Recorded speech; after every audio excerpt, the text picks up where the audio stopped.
নমস্কার বন্ধুরা, তোমরা কেমন আছো? আশা করছি তোমরা সবাই খুব ভালো আছো। আমিও ভালো আছি।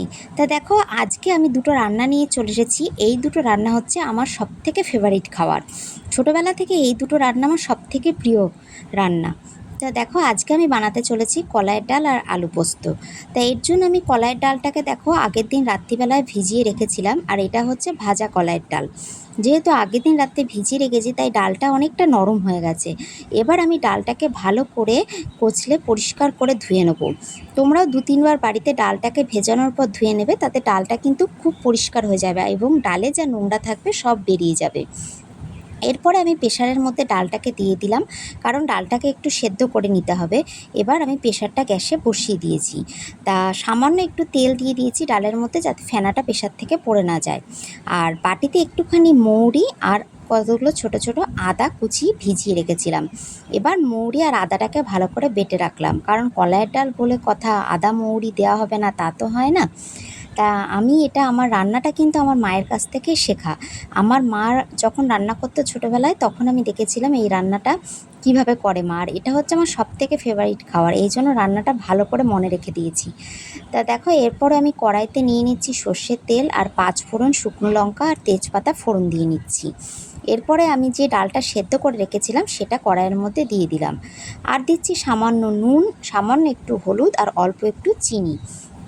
তোমরা যারা যারা বন্ধুরা চিনি পছন্দ করো না, তারা এটা নাও দিতে পারো। আমরা যেহেতু সামান্য একটু মিষ্টি খাই তাই অল্প একটু চিনি দিই।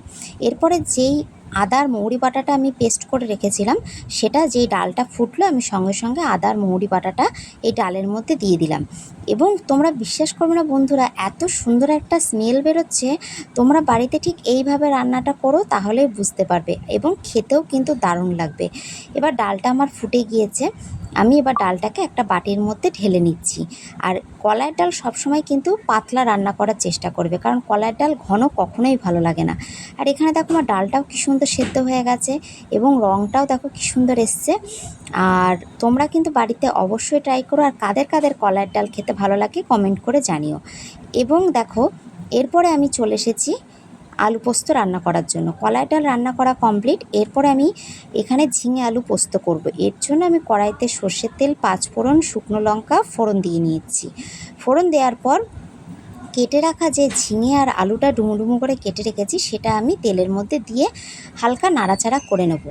আর যখনই ঝিঙে আলু পোস্ত তোমরা রান্না করবে, তখনই কিন্তু ঢাকা দিয়ে দিয়ে নাড়াবে, তাতে ঝিঙের জলটাও বেরিয়ে যাবে এবং আলুটাও সেদ্ধ হয়ে যাবে। এরপরে আমি নুন, হলুদ আর সামান্য একটুখানি চিনি এর মধ্যে অ্যাড করলাম, আর 3-4টে কাঁচা লঙ্কাও চিড়ে দিয়েছিলাম। এবং এটাকে ভালো করে নাড়াচাড়া করে যে একটু ভাজা ভাজা হবে, তারপরে সামান্য আমি একটু জল ঢেলে দেবো। দেখো এখানে আলুগুলো হালকা সেদ্ধ হয়ে গেছে।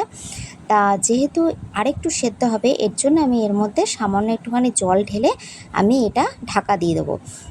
যেটুকু সেদ্ধ হওয়ার বাকি আছে পুরোটাই সেদ্ধ হয়ে যাবে। আর এখানে দেখো আমি পোস্ত আর কতগুলো লঙ্কা ভিজিয়ে রেখেছিলাম, দিয়ে এটাকে আমি মিক্সিতে ভালো করে বেটে নেব। আর আমি যখন পোস্ত খাই তখন কিন্তু পোস্তটাকে খুব একটা মিহি করে বাটি না, হালকা একটু দানা দানা থাকে এরম করে বাটি, এটা আমার খেতে খুব ভালো লাগে। তা দেখো এখানে পোস্ত জলটাও শুকিয়ে গিয়েছে। এরপরে আমি এখানে বেটে রাখা পোস্তটা এর মধ্যে দিয়ে দেবো। দিয়ে হালকা যে ঝোল ঝোল থাকবে এটাকে একটুখানি নাড়াচাড়া করে দেবো। নাড়াচাড়া করার পর যেই জলটা একটুখানি শুকিয়ে যাবে, তখন আমি এটাকে ঢেলে নেবো। তার আগে একটুখানি কাঁচা সর্ষের তেল দিয়ে দেবো। যেহেতু পোস্ত রান্না করছি, হালকা একটু সর্ষের তেলের গন্ধ থাকবে, তবেই তো খেতে টেস্ট আসবে। তোমরা বাড়িতে আলু পোস্ত ঠিক এইভাবে রান্না করবে বন্ধুরা, আশা করছি তোমাদের খেতে খুবই সুন্দর লাগবে। আর যাদের যাদের কলাইয়ের ডাল আলু পোস্ত ফেভারিট খাওয়ার, তারা অবশ্যই কিন্তু কমেন্ট করে জানিও। আমার তো ভীষণ প্রিয়। আজকে আমি এই কলাইয়ের ডাল আলু পোস্ত দিয়ে জমিয়ে ভাত খাবো। তা তোমরা কারা কারা ভালো লাগে কলাইয়ের ডাল আলু পোস্ত, অবশ্যই আমাকে কমেন্ট করে জানিও। আর আজকে আমাদের দুপুরের মেনু হচ্ছে কলাইয়ের ডাল, আলু পোস্ত, আর শাশুড়ির জন্য উচ্ছে আলু সেদ্ধ দিয়েছি আর ডিম সেদ্ধ। তো এই রান্না দিয়ে আপাতত আমাদের আজকে দুপুরের লাঞ্চটা কমপ্লিট হবে। তা তোমরা কিন্তু অবশ্যই জানিও কেমন লাগলো ভিডিওটা।